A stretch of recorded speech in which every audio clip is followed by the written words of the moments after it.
নমস্কার সবাইকে। আশা করি আপনারা সবাই ভালো আছেন। আমাদের দৈনন্দিন ব্যস্ত জীবনে আমরা কত কিছুই না করি, তাই না? কিন্তু একটা কথা মানতেই হবে, পরিবারের চেয়ে বড় শান্তি আর কোথাও নেই। আজকের দিনটা কিন্তু অন্য দিনের মতো ছিল না। আজকের দিনটা ছিল একটু বেশি স্পেশাল, কারণ আজ আমরা চলে গেছিলাম মায়ের বাড়ি। আমি এবং আমার দিদি আসবে বলে মা আমাকে ডেকে পাঠালো যে দিদি এসছে, তুই কি আসবি? দিদি আসছে। তো চলো, আমিও রেডি হয়ে বেরিয়ে এসেছি। আর এই দেখো, এখানে না দুই বোন মিলে খেলা করছিল, তো আমি ওদের খুনসুটিটা একটু তুলে নিয়ে তোমাদের সাথে শেয়ার করলাম এবং ক্যামেরাবন্দি করে রাখলাম। আসল কথা কি জানো তো, মুহূর্ত সবসময় ক্যামেরাবন্দি করে রাখতে হয়। আগে একটা সময় ছিল মানুষ সমস্ত স্মৃতি মনের মধ্যে জাঁকিয়ে বসিয়ে রাখতো, আর এখন এমন একটা সময় এসছে যে এটা তো ডিজিটাল যুগ। আমরা যা কিছুই পারি সেটা ক্যামেরাবন্দি করে রাখলে পরে গিয়ে সেটা দেখে আমাদের যেন আলাদাই একটা ভালো লাগা থাকে। তাই আমিও এইসব মুহূর্ত একদম ক্যাপচার করতে ভুলি না, আমি রেখে দিই। আর এদিকে তোমাদের দেখাচ্ছিলাম মায়ের কাছে আম ধরেছে, দেখো। বলে যার যত ফলনের হাত বেশি তার হাতে নাকি তত ফলন হয়। তা মানতেই হবে, আমার মায়ের ফলনের হাত কিন্তু খুব ভালো। আর এখানে দু বোনকে আমি একটুখানি ক্লোজ আপে নিয়ে ওদের দুজনের মুহূর্তটাকে ক্যাপচার করে রাখছিলাম। দেখতে দেখতে সন্ধে গড়িয়ে গেল, ঘরভর্তি মানুষ, চায়ের কাপের ধোঁয়া।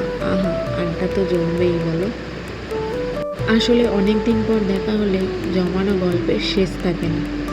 আমরা যখন একসাথে হই, পুরোনো দিনের স্মৃতি, ছোটবেলার গল্প, খুনসুটি লেগেই থাকে। দেখেছিস, দুটো চকলেট নিয়ে আসছি, বলছে না দেবো না। না তোকে দেবো না। ও ওখান থেকে এমনি করে নিয়ে আসছে, বলছে না তোকে দেবো না। ফেলেই চলে গেলি। ওটা মাকে বলতে আসে, ও রোজ বলে মাকে না দেবো না। তো বলছে না দেবো না, ওই তো দেখ, ফ্রিজটা খোল শুধু। না দেবো না। এই ব্যস্ত ডিজিটাল যুগে ফোনের ওপারে নয়, বরং সামনাসামনি বসে এই হাসি, গল্প, আড্ডার যে কত দাম তা আজ আবার অনেক দিন পর একটু অনুভূতি পেলাম। অনুভব করলাম। এবার দুই বোনের বায়নায় আমরা গেছিলাম একটু আইসক্রিম নিয়ে পার্টি করবো, তাই আইসক্রিম কিনতে। আর এদিকে দুই বোনকে আমি একটু সুন্দর করে ওদের শটটা নিলাম, তোমরা দেখতে থাকো। হ্যাঁ,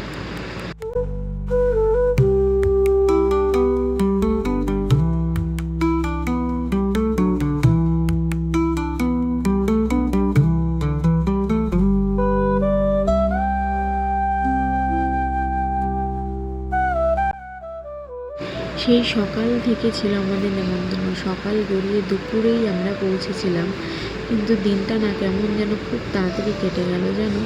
আসলে দিদি তো এখন আর সময় পায় না, কারণ বাবানের পড়াশোনার খুব চাপ, খুব প্রেশার, উঁচু ক্লাসে উঠছে, স্বাভাবিক। তো সময় পায় না, ও আসে না।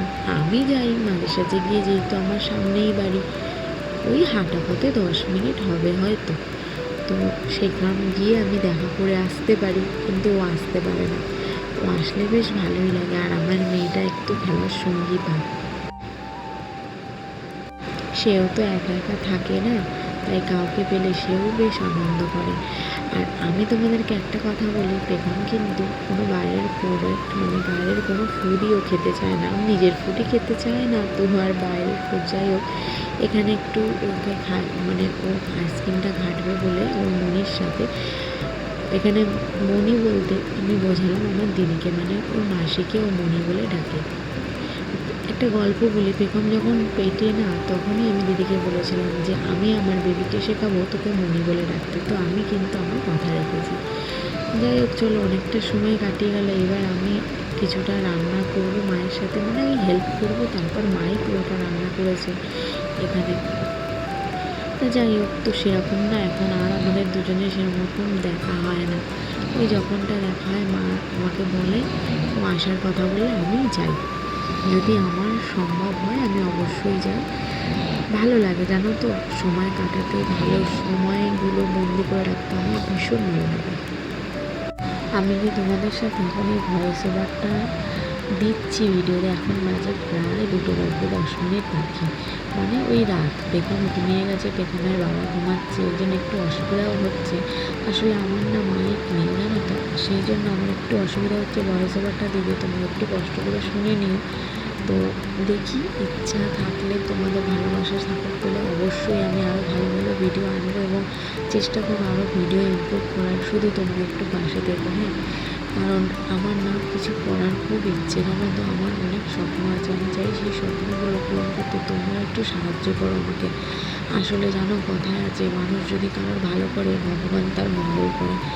তো তোমাদের কাছে একটাই আমার রিকোয়েস্ট, হাত জোর করে, আমি জানি না তোমরা বড় কি ছোটো, আমি শুধু তোমাদের কাছে একটা রিকোয়েস্ট করবো যে আমাকে একটু সাহায্য করো তোমরা প্লিজ, যাতে আমি নিজের স্বপ্নটা পূরণ করার পথে এগিয়ে যেতে পারি। তো এতটুকুই। আর এই দেখো, এখানে বেগম শাড়ি পরেছিল, সেই নিয়ে আমরা হাসাহাসি করছিলাম যে বেগম শাড়ি পরেছে এমন, এদিকে যাই হোক, বুঝতেই পেরেছো তোমরা। তো চলো, এখন সবার বাড়ি যাওয়ার পালা। তো দিদি চলে যাচ্ছে, মন খারাপ করলেও কিছু করার নেই, কারণ যেতে হবেই।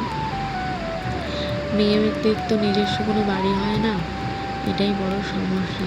তবে এখনকার মেয়েরা খুব স্মার্ট, আমি এখনও হতে পারিনি। জানি না, ভগবানের আশীর্বাদ পেলে নিশ্চয়ই সেরকম আমি হতে পারবো। তো সেই কি বলতে চাইলাম, কি বোঝাতে চাইলাম জানি না, সবটাই কেমন এলোমেলো হয়ে গেল। চলো, দিদি এখানে সবাইকে বাই করে দিচ্ছে। এখানে আজকের ব্লগটা তোমাদের কেমন কী লাগলো অবশ্যই জানিও। আর যদি তোমাদের ভালো রেসপন্স পাই, বললামই তো, আমি অবশ্যই আরও ভিডিও সুন্দর সুন্দর আপলোড করবো। আসলে এখানে ভিডিওটা একটু অন্যভাবে নেওয়া, আমি ইউটিউবে দেবো বলে এরকমভাবে শ্যুটটা করিনি, যেহেতু ফেসবুকেই দেবো বলে শ্যুটটা করেছিলাম।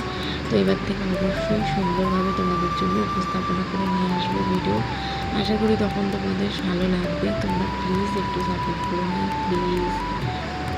আসলে এতটা কেন বলছি বলো তো, আমি তো মানে একটু নিজের স্বপ্নটা পূরণ করতে চাই আর কি।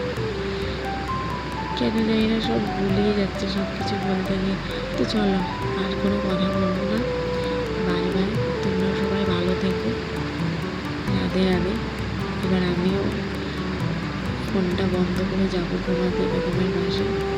বেগম কদিন খুবই জ্বালাতন করছে রাতে, মানে একদমই ঘুমাচ্ছে না। জাস্ট আমি যেই শুতে যাই ও উঠে যায়, গিয়ে বুকের ওপর শুয়ে থাকবে, যেই নামাতে যাবো ব্যাস আর ঘুমাবে না, জানো তো। সেই জন্য না, আমার কদিন রাতে একদম ঘুমাচ্ছে না, প্রায় 1 সপ্তাহের বেশি হয়ে গেল। জানি না, মনে হয় এই জুন জুলাইটা হেলেই এরকম করে, আগের বছরও তাই করেছিল। তার মধ্যে তো মানে কী বলবো, সব বাচ্চাদের কারণে জ্বালাতন করে, আমার কেন যাই না, মনে হয় নিজের আমারটা একটু বেশিই করে। তো চলো, এখানে বাদ দাও, অনেক কথাই বললাম তোমাদের সাথে। আমরাও এবার বাড়ির দিকে পৌঁছে গেছি। চলো, বাই বাই। আবার দেখা হবে অন্য একটা নতুন ভিডিওতে। চেষ্টা করবো সুন্দরভাবে তোমাদেরকে ভিডিও দেওয়া। আসলাম, রাধে রাধে, ভালো থেকো সবাই, হ্যাঁ।